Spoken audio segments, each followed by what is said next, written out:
Hi, and welcome to this tutorial on the FluxImmersive channel. Today we're going to look at the third part of our Studio Session Pack series. If this kind of content interests you, feel free to subscribe and activate the bell so as not to miss any future videos. In the last episodes, we worked on the spectral and dynamic balance of our mix. Today we're going to look at spatialization using the IRCAM Verb session Reverb. The IRCAM Verb session is a simplified version of IRCAM Verb. It has the following settings: reverb time, room size, and pre-delay. The gain section allows us to change the volume of early reflections and the tail length. The damping section, the level of bass and treble absorption of the room. Finally, we have an output EQ in the top right corner of the interface. It's often said that reverb is one of the most difficult mixing techniques to tackle. Here are a few tips to make this process a little more serene. First off, the objective is to associate each source with one lone acoustic space. The percussive instruments will be linked to a smaller space so as to remove the sensation of the source being pressed up against the speaker. All this without muddying the rhythmic information.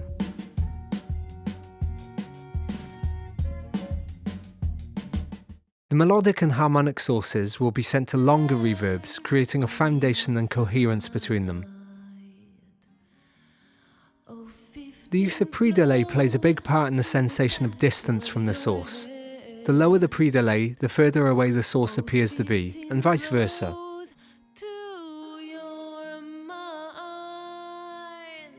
Also, the tempo of the track plays an important role on the reverb length. The general rule is, the faster the tempo, the shorter the reverb. The more precise and analytical we wish our mix to be, the more we'll associate each source to a reverb. On the other hand, if we want to give our mix a sensation of unity and coherence, we can send several sources to the same reverb.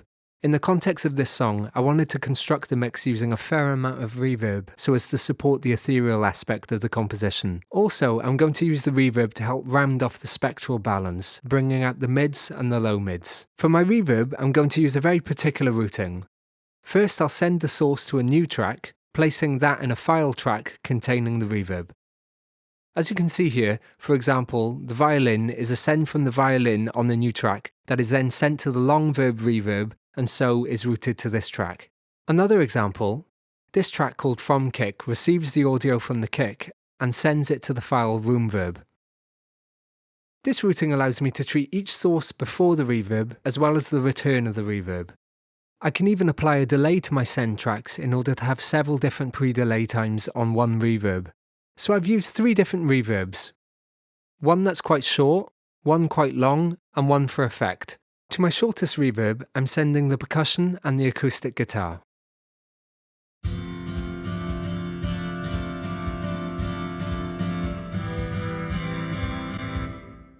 These are my most rhythmical instruments and those to which I wish to give the least depth.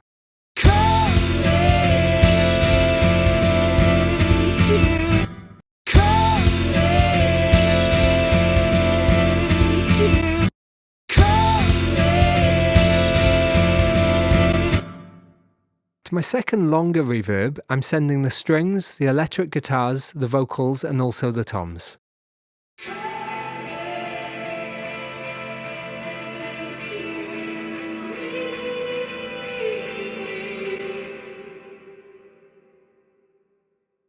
This reverb enables me to add length and cohesion to the harmonic and melodic sources.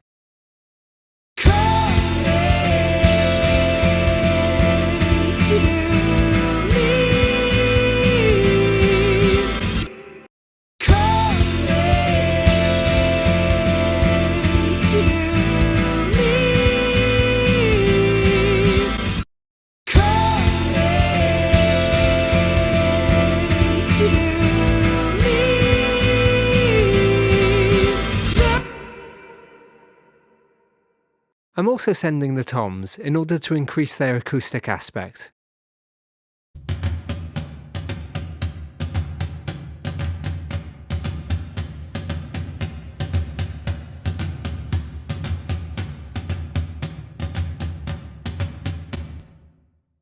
Finally, my last reverb is used as an effect for the synthesizers, the guitar solo, and the cymbals.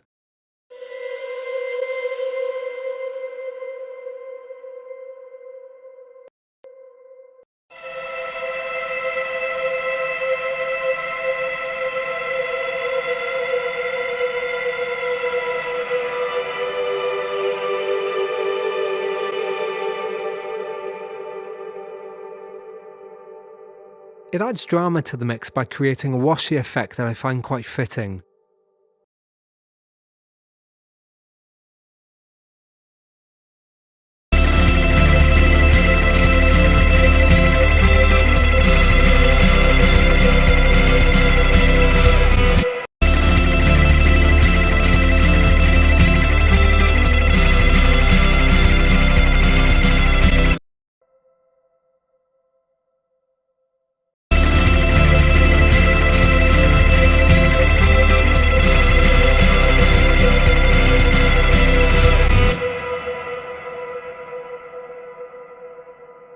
So here's the mix with and without the reverb.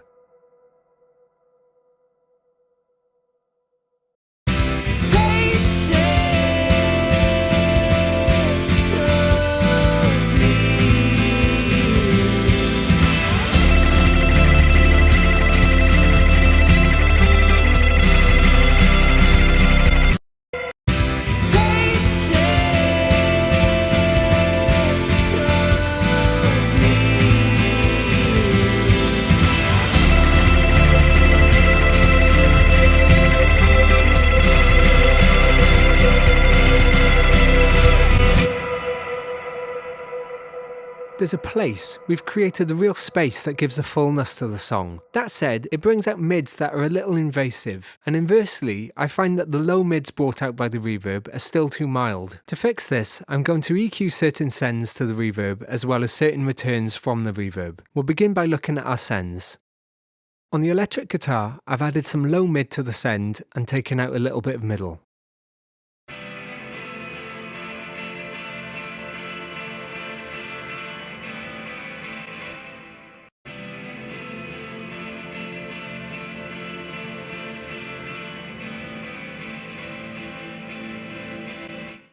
On the toms, I've toned down the aggression by removing a bit of treble and adding a bit of bass, giving it some body.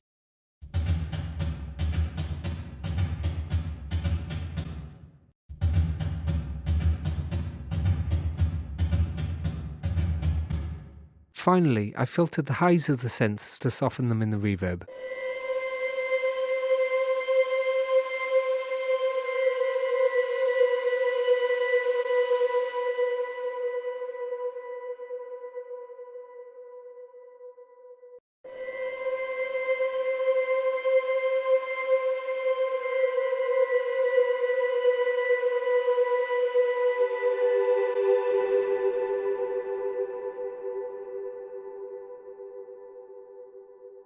Here are the 3 EQs that I've applied. Here on the shortest reverb, here on the effects reverb, and here on the sum total of the 3.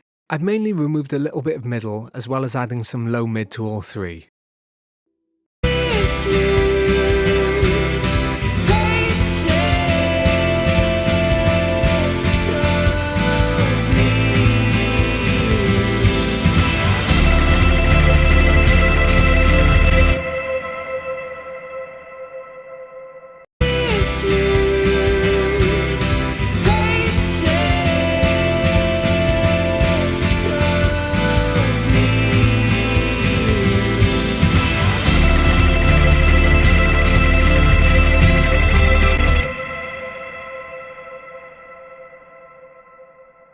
So now the reverb is better integrated into the mix. It completes the initial spectral balance while bringing a richness that's pleasant to the ear. Thanks for watching this video.